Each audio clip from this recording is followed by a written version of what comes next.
Alright people, you know what it is. This is your boy Lou. This is Wrestling 2 101. This is going to be a quick TNA video that I'm going to be doing. Just like I'm doing with WWE, I'm doing videos in terms of things I don't like about the company.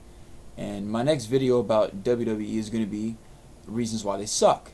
Now, since I've already made my mini rant on a show that TNA has put up, which was my previous TNA review that I did of the Impact that happened 2 weeks ago, instead of doing an Impact review for this show, because this show was a mediocre show in my opinion, I am decided to make a rant. And this rant's going to be 5 reasons why TNA sucks. Now, I am a TNA fan. For those of you who have never watched any of my videos, this is the first time you're seeing any of my videos. I love TNA. It's just, I hate when they do stupid shit. And it's like, it almost makes me feel embarrassed to be a TNA fan, but I'll never admit the fact that I love TNA. Alright? It's never going to change. It's just, I wish the company would better itself and become what it's not now. And these are 5 reasons of things that are fucking them up right now that they need to change. Alright? Number 1. All the characters, they have this whole multi-personality disorder function going on. Now, the writing staff, Vince Russo and whatnot, these people have no idea what they're doing. Because it can't be just Vince Russo. But whoever the final product is going through, whoever's finalizing and saying, okay, we'll air that. Those people are retarded. Okay, they do not know what they're doing. Examples of multi-personality disorder, because I want to give you guys proof. My first example is going to be AJ Styles. AJ Styles was the face of the company. Ric Flair came in. He was the world champion. He became heel. Why did they turn him heel? When he turned heel, what happened? He became nothing. He got buried. He got thrown back to the bottom of the card. Now, after the whole entire main event Mafia thing failed, trying to bring back the main event Mafia because Booker T and Kevin Nash went to the WWE and were in the Royal Rumble, they made Fortune turn face because they were they. That made AJ Styles face again. Now, nobody wanted AJ Styles to turn heel to begin with. That's a logical booking. You took a face that's been a face all this time, who was a top draw, and you turned him heel. Now, another example would be a Jeff Hardy, who at the time was the second biggest draw in wrestling, really, and you turned him heel. How stupid is this when people still want to cheer for him? That's a complete illogical booking. Ken Anderson, he's another one. And Ken Anderson is a great example because Ken Anderson, within the time he's been in TNA, has already had like 3 or 4 changes in his character. When he came in, he was a heel. Then he became a face. When Jeff Hardy became heel, that's when his real face push really began. He was really a face. People really bought into the fact that he was a face.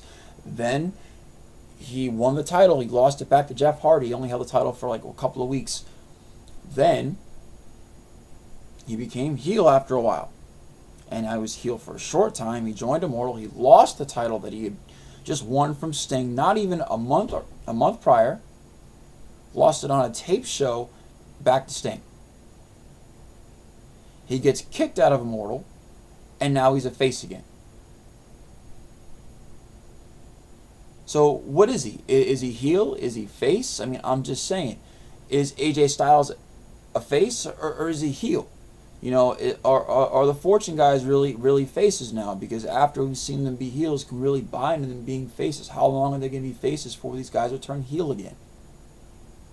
Now, this all relates back to improper booking and the writing staff having no clue what they're doing, but it is such a problem and it needs to be addressed because TNA, if you don't fix this, the company is going to suffer, truly suffer. Which leads me to number 3, because number 3 is one of the reasons the company is suffering, is people like Ken Anderson who just get buried and desecrated.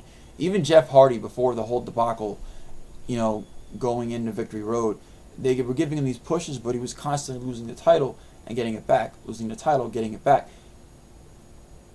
If you knew he was fucked up, you know, they should just took him off the show, but that's how they decided to do it, and that's a bad booking decision. All right. In the long run, now if Jeff Hardy ever came back, it wouldn't matter because he's completely buried. He's been desecrated. he means nothing now. He's been completely devalued. His name is valued with heroin and other kinds of drugs. Alright? They took a guy like a Ken Anderson, who they made him champion, but they had no faith in him, so they took the title off him twice so fast in both of his runs, near span nor more than a month and a half, maybe, tops. That's as long as he had the title. That's not right.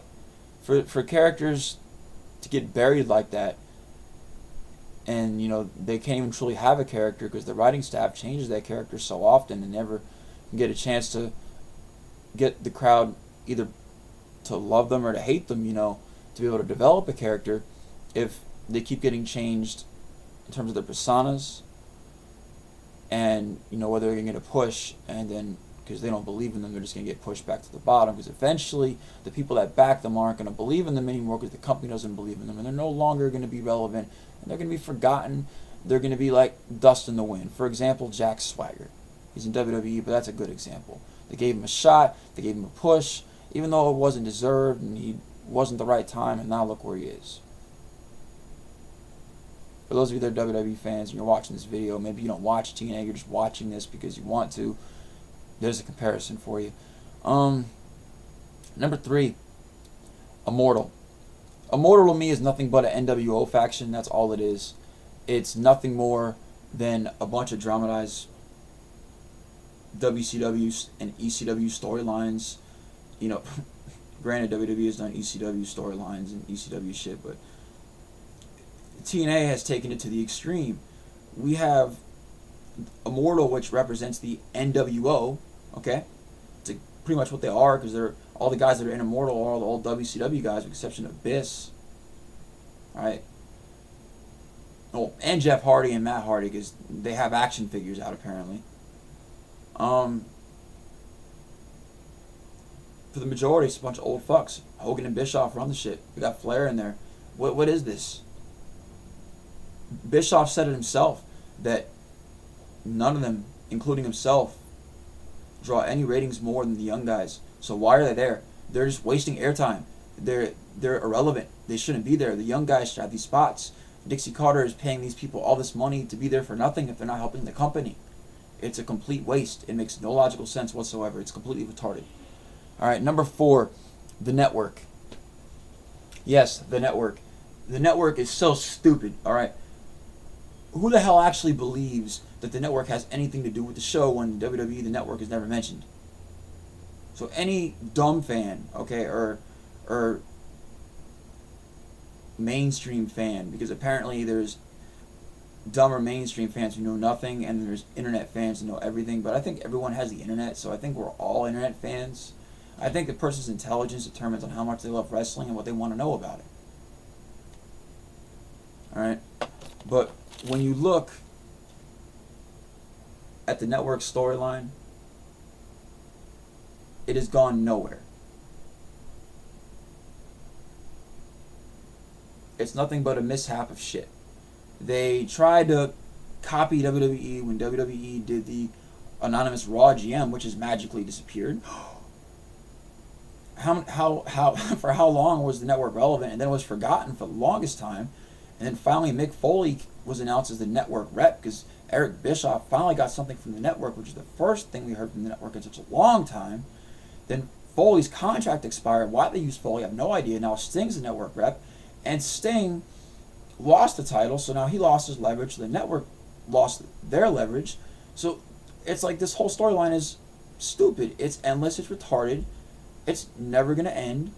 It's no better than the Raw GM situation on Raw. It's a complete waste of a storyline. They could have a much better storyline in place of that, instead of wasting precious airtime putting on segments with Eric Bischoff and Hulk Hogan and what, talking about the network, and Eric Bischoff thinking about to get fired, but then Foley got fired even though his contract really just got ended because it was over. This whole network thing is bizarre. If they had a balance to it and they made some logical sense to it, I guess it would work. But there is no logical sense to this because the network has no control of the show. The show just happens to be on the network. Number 5, Because when you look at all the above, this makes huge sense. TNA is nothing but a huge clusterfuck. And that's all TNA is. When you look at the overall product, most shows are overbooked or underbooked. They make no sense. Everything is just thrown together at the last minute. No better than WWE. Both shows, in my opinion, both WWE shows or TNA show, is no better than the other. I think they're both in sin right now. But TNA, they sit there and they try to keep doing things that worked in the 80s and the 90s and all this shit, or the 90s I should say, not the 80s. The 80s is the WWE. But they have to realize, just the WWE is beginning to realize that old things don't work with the new crowd. The crowd of wrestling fans that are around now don't want that kind of stuff anymore. Okay, the Attitude Era is done with for a reason. There's a reason it ended. That's one thing WWE did very smart, ending the Attitude Era. It rode its path. Okay, if it was out now, the WWE would be losing numbers because all their fans would have went to the UFC anyway. Because eventually the Attitude Era got stale. Just like the PG era has gotten stale because of John Cena and Randy Orton. Just like in TNA, when the Hulk Hogan, Eric Bischoff era has not ended, it's still going. It's been going on for nearly 2 years. When is it going to end? This whole show is a clusterfuck. The storyline has been going on for so long, it's going nowhere. The network storyline is going nowhere. All the characters have no personalities and always have to change their personalities because the writers cannot make up their mind of what these characters are. Good guys' faces? Are they going to get booed? Are they going to get cheered? What's the deal? Are they the good guy just going on a mission? I mean, what's up? The writing staff, Vince Russo has no idea what he's doing, and whoever's finalizing this shit has no idea what they're doing either. All these people should be fired. They turn the show nothing but a huge clusterfuck. When you look at the show, when you look at the overall product, it's complete garbage. And people bash on the WWE. And I'm not saying WWE has a great product either, but people knock the WWE's writing staff. Holy shit. The WWE writing staff just takes a shit and they call that a storyline. I understand that. TNA throws up and calls it a storyline. It's not much different. Let me know what you people think. All right? Do you think that TNA has characters that are functional and they have no disorders whatsoever and their heels and their faces and it's constant and this and that? Do you think that, the guys I'm talking about, that I'm wrong and that AJ Styles should have been heel or something of that nature?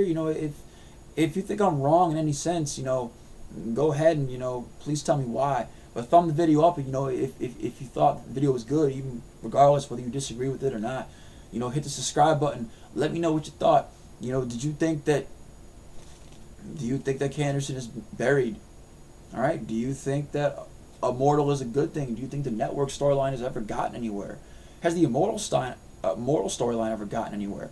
And do you think the show is a clusterfuck? Do you think it's full of a bunch of shit that's all cluttered together? They throw it together at the last minute, and they just air it.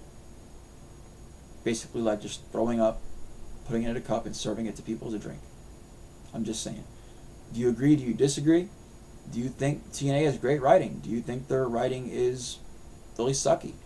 Do you think that it's comparable to WWE's writing staff? Do you think TNA's writing staff is no better? Let me know. Do you think they should fire Vince Russo? Do you think Dixie Carter should fire everybody over the age of 45? Let me know. You know what it is? This is your boy Lou, Wrestling the Tube 101. Comments, video responses, subscribe. You know what it is. Peace.